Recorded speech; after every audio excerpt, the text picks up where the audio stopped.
Hello friends, नमस्कार। आज हम पढ़ रहे हैं भारत के संविधान के अंदर न्यायपालिका।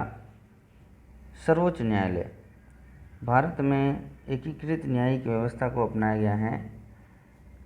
1773 के रेगुलेटिंग एक्ट में सर्वोच्च न्यायालय के प्रावधान किए गए तथा पहला सर्वोच्च न्यायालय एक कलकत्ता में स्थापित किया गया था। कलकत्ता स्थित सर्वोच्च न्यायालय के पहले मुख्य न्यायाधीश सर एलिजा इम्पे को बनाया गया था। अब आगे देखिए, क्योंकि भारत का जो संविधान है उसमें सबसे ज़्यादा संविधान अगर हम लोगों ने लिया है, मतलब अनुच्छेद लिए हैं, तो कौन सा है कि भारत शासन अधिनियम 1935। तो इसके अंदर संघीय न्यायालय के प्रावधान किए गए थे तथा पहले मुख्य न्यायाधीश सर मॉरिशस ग्वेर को बनाया गया था। इस तरीके से आपको याद रखना है कि भारत शासन अधिनियम 1935 का था, उसमें संघीय न्यायालय का प्रावधान किया गया था और उस टाइम के जो मुख्य न्यायाधीश थे वो कौन थे? Sir Mauritius ग्वेर। 1 अक्टूबर 1937 को जो दिल्ली में न्यायालय है सुप्रीम कोर्ट, उसको में संघीय न्यायालय की स्थापना की गई। इस तरीके से आपको याद रखना है। मुख्य न्यायाधीश किस तरह से बनेंगे, उसके लिए एक व्यवस्था है जिसको हम लोग बोलते हैं कोलिजियम व्यवस्था। यह कोलिजियम व्यवस्था कब स्टार्ट हुई? 1993 और 1998 को। तो ये देख लीजिए आप लोग, कोलिजियम प्रणाली के आधार पर सर्वोच्च न्यायालय के न्यायाधीशों की नियुक्ति होती है। यह व्यवस्था 1993 व 1998 को सर्वोच्च न्यायालय के फैसलों के आधार पर शुरू हुई थी। अब ये जो कोलिजियम की प्रणाली है, इसकी जगह एक प्रणाली और आई गई थी, जिसको कि अक्टूबर 2015 में सर्वोच्च न्यायालय ने संविधान संशोधन के तहत पूरे को पूरे जो वो प्रणाली आई थी उसको हटा दिया।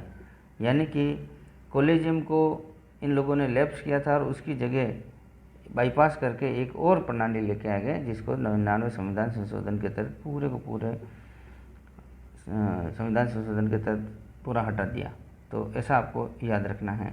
और अभी तक के इन इतिहास के अंदर, हमारे इतिहास का मतलब ये हो गया कि जब से हमारा देश आज़ाद हुआ और जब से कोई अनुच्छेद बना है, कोई कानून बना है और पूरा का पूरा अगर उसको रद्द कर दिया गया, तो वो एकमात्र पहला ही था जो कि 99वां संविधान संशोधन के तहत पूरा रद्द कर दिया गया। ऐसा भी आपको याद रखना है। एक और बात कि हमारे यहाँ मुख्य न्यायाधीश कैसे बनता है, तो उसकी एक प्रक्रिया है। और दूसरा, हम लोग वरीयता के अनुसार देखते हैं।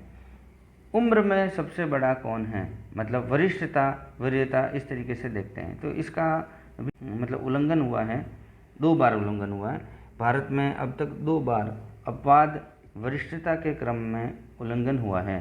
तो देख लीजिए, 1977 वरिष्ठ HR खन्ना को छोड़कर न्यायमूर्ति MU बेग को मुख्य न्यायाधीश बनाया गया। तो इस तरीके से आपको याद रखना है कि कौन की क्या अपवाद स्वरूप भी कोई बात रही है, कौन सा संविधान संशोधन जिसके तुरंत कोलिजियम की जगह प्रणाली आई थी उसको रद्द किया गया था, तो वो 99वां संविधान संशोधन। ऐसे आपको कुछ बातें पूछी जाती हैं। अब हम पढ़ रहे हैं सर्वोच्च न्यायालय के अनुच्छेद कौन कौन से और उनमें क्या क्या उल्लेख किया गया है। देख लीजिए, अनुच्छेद 124 के अंदर, और इनके अनुच्छेद कहाँ से कहाँ तक है, 124 से लेकर 147 तक।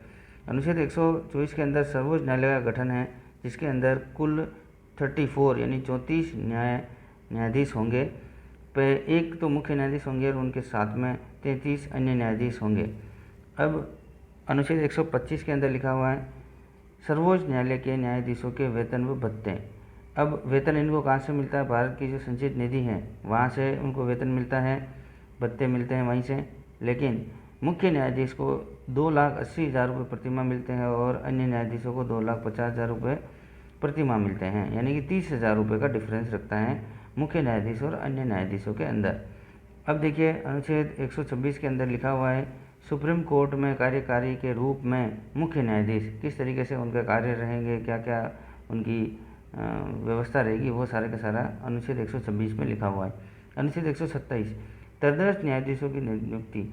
जो तदर्थ न्यायाधीश होंगे उनकी मतलब एडोक न्यायाधीशों की नियुक्ति किस तरीके से रहेगी, वो सारा का सारा अनुच्छेद 127 के अंदर उल्लेख किया गया है।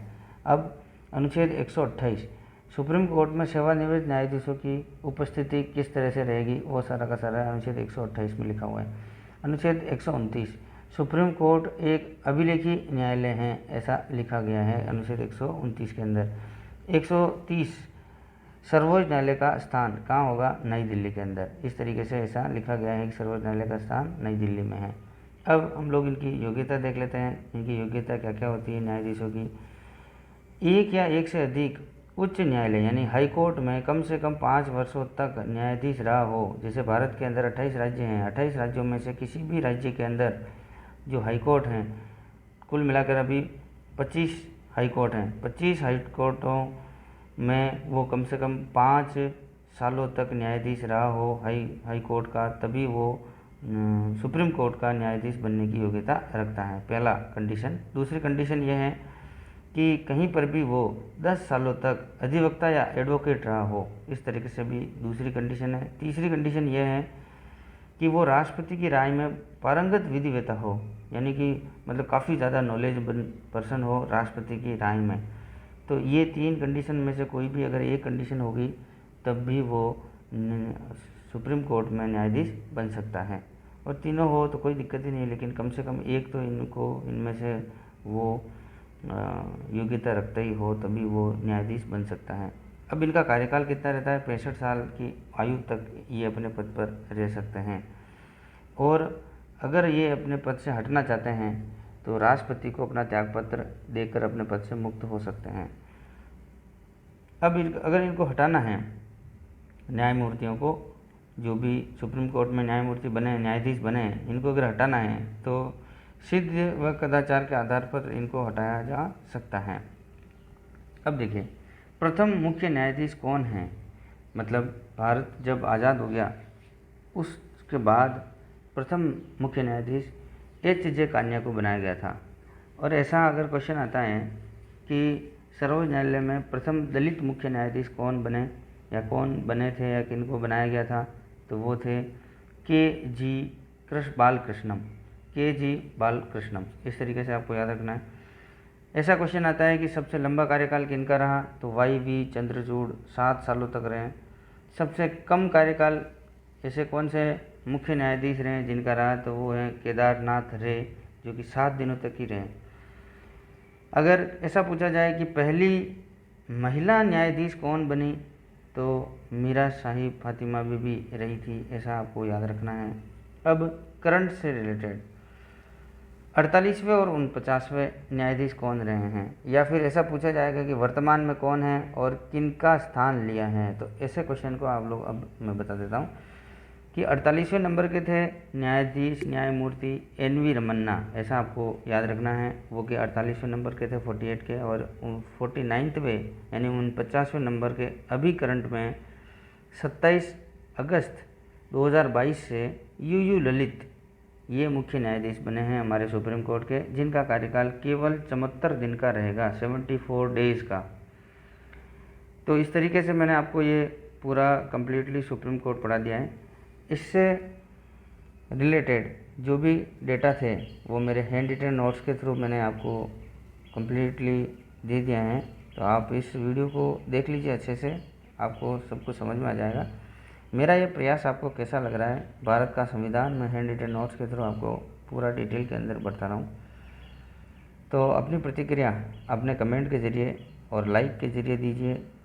चैनल पर सब्सक्राइब नहीं किया है तो चैनल को सब्सक्राइब कीजिए, जिससे कि मेरे सारे के सारे सब्जेक्ट से रिलेटेड हैंड रिटन नोट्स का सिलसिला जो चालू किया हुआ मैंने, वो आपके पास पहुंचता रहे बिना रुके। ओके।